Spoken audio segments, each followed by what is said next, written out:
এটা দিয়ে এখন এই যে এটা প্লাস্টারটা ছিলেছে, এইরকম রং করা ছিল, এই যে এরকম রং, সেই রংটাকে উঠিয়ে ফেলে এটাকে ছিলা হয়েছে, ছিলছে। এবার আমি এটাকে ধুবো, এই যে মেশিনটা দিয়ে এটা দিয়ে ধুয়ে ফেলবো। এই যে দেখছেন, এটা দিয়ে ধুবো এখন।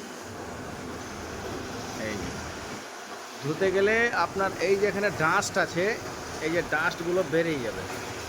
এই ডাস্টটা থাকতে গেলে কি ভবিষ্যতে এটার কোনো ক্ষতি হবে, ওই জন্য ডাস্টগুলোকে ধুয়ে ফেলা হচ্ছে।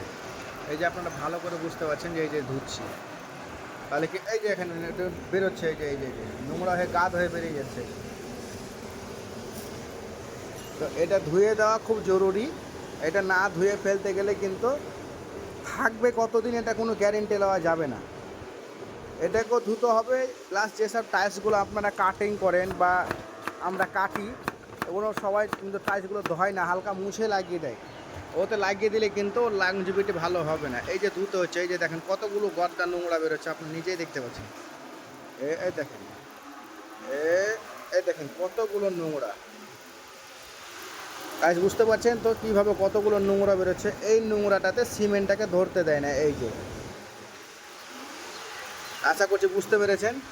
এসব দেওয়ালে বা এটা কোনো সময় চিপিং করবেন না, চিপিং করবেন না। কোনো মিস্ত্রির কথা শুনে এও করবেন না। আর মিস্ত্রি ভাইদেরকে বলবো এইভাবে ছিলে নেবে, একটা বাটি কিনে নেবে, দরকার হলে পার্টিকে বলবে, সে পার্টি আপনাকে পয়সা দিয়ে দেবে। আশা করছি সে যদি পার্টি বোঝে কাজ সম্বন্ধে, ও ঠিক পয়সা দিয়ে দেবে আপনাকে।